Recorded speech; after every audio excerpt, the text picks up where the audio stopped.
الحمدللہ وحدہ لا شریک لہ والصلاۃ والسلام علی من لا نبی بعد۔ پارہ نمبر 29 سورہ ملک۔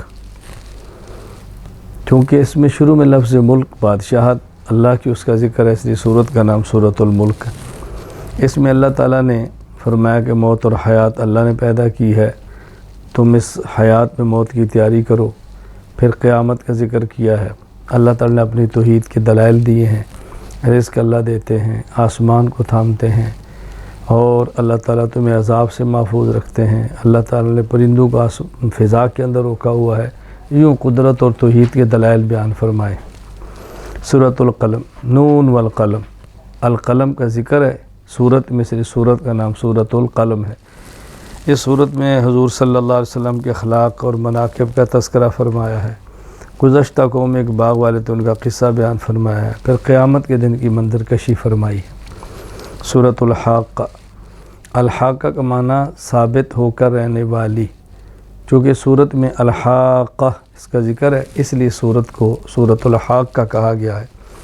اس میں قیامت کے ہولناکیوں کا ذکر کیا ہے، گزشتہ امتوں کے واقعات کو بیان فرمایا ہے۔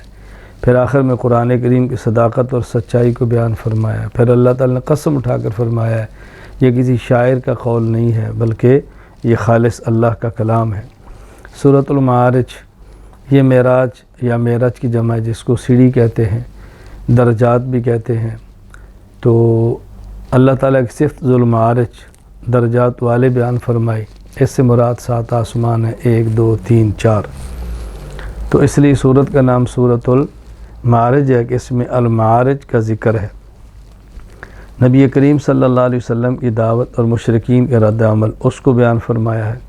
قیامت کی منظر کشی بیان کی ہے۔ پھر اللہ تعالیٰ نے اس میں فرمایا کہ اللہ کے عذاب سے وہ نمازی بچتے ہیں جو نماز کی پابندی کرتے ہیں، لوگوں کے حقوق ادا کرتے ہیں، زکوٰۃ ادا کرتے ہیں، حساب و کتاب پہ یقین رکھتے ہیں، اور یہ بات سمجھائیے کہ دین میں تساہل نہ برتو، غفلت نہ کرو۔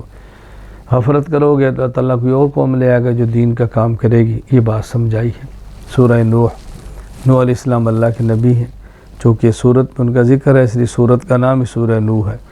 نوح علیہ السلام نے اپنی قوم کو سمجھایا، شرک سے بچایا اور گناہوں سے بچنے کی ترغیب دی، اور استغفار کے فائدے بیان فرمائے کہ استغفار کرو، اس سے اللہ راضی ہوتے ہیں، آسمان سے بارشیں برساتے ہیں، اللہ رزق عطا فرماتے ہیں، اولاد عطا فرماتے ہیں، نہریں جاری فرما دیتے ہیں۔ تو استغفار کے فوائد بیان فرمائیں۔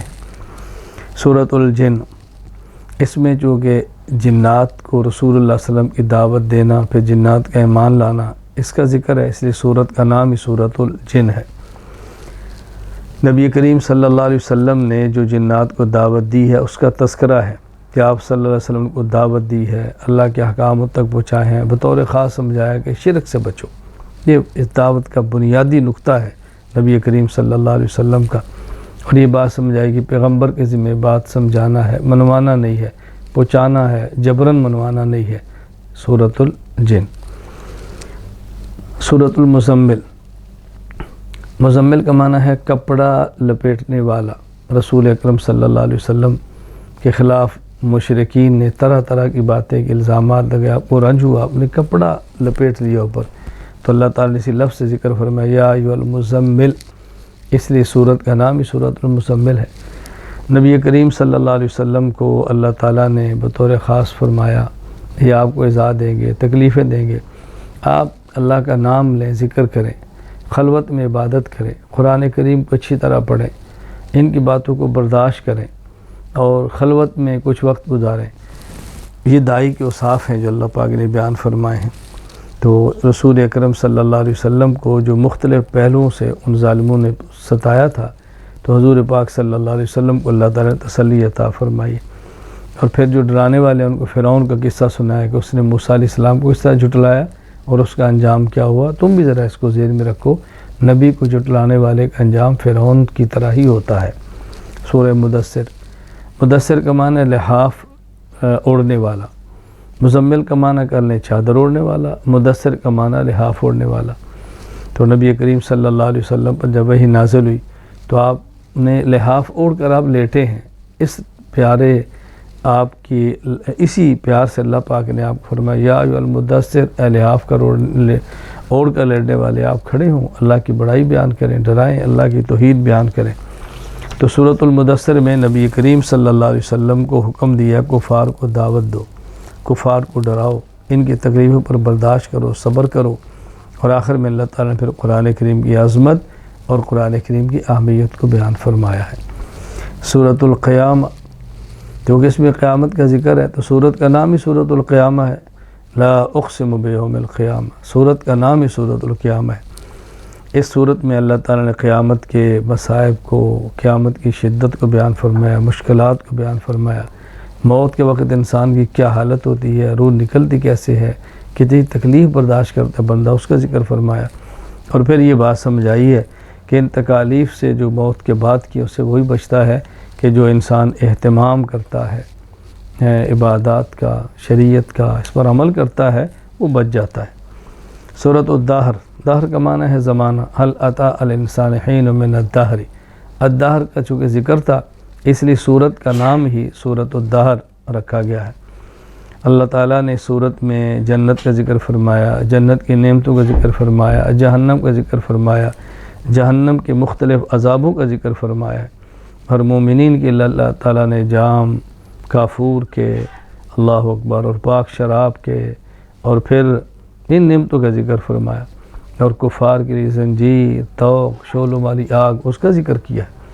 اللہ تعالیٰ نے پھر آخر میں فرمایا کہ ذکر کرو، عبادت کرو، صبر کی تلقین بیان فرمائی ہے کہ ان چیزوں کا اہتمام کرو۔ سورۃ المرسلات، والمرسلات عرفا، المرسلات کا ذکر ہے وہ ہوائیں جو چھوڑی گئی ہیں، وہ فرشتے جو اللہ پاک کی طرف سے ہیں، تو اس لیے سورت کا نام ہی سورۃ المرسلات ہے۔ قیامت کی علامات کو بیان کیا ہے، انسان کو بتایا کہ گزشتہ قومیں جو نہیں مانتی ان کو کیسے تباہ کیا ہے، اور ڈرایا ہے، ہولناکیاں بیان کی ہیں، اللہ تعالیٰ نے اپنی نعمتوں کا ذکر فرمایا، اور یہ بات سمجھائی ہے کہ دیکھو اللہ تعالیٰ نے جو تمہیں نعمتیں عطا فرمائی اس کا صحیح استعمال کرو، فضول خرچیاں نہ کرو، اور قرآن کریم سے بڑھ کر کوئی کتاب نہیں ہے، اس پر تمہیں توجہ دینی چاہیے، اور جو نیکی کرتا ہے اللہ تعالیٰ اس کو اچھے بدلے عطا فرماتا ہے، جو گناہ کرتا ہے اس کو عذاب ہوتا ہے، کفر پر عذاب ہوتا ہے، شرک پر عذاب ہوتا ہے، اور توبہ کے بغیر مرے تو گناہوں پر اللہ کی طرف سے جہنم کی سزائیں ملتی ہیں، تو سمجھایا ہے۔ اللہ تعالیٰ ہم سب کو آخرت کی تیاری کرنے کی توفیق عطا فرمائے۔ وآخر دعوانا الحمد للہ رب العالمین۔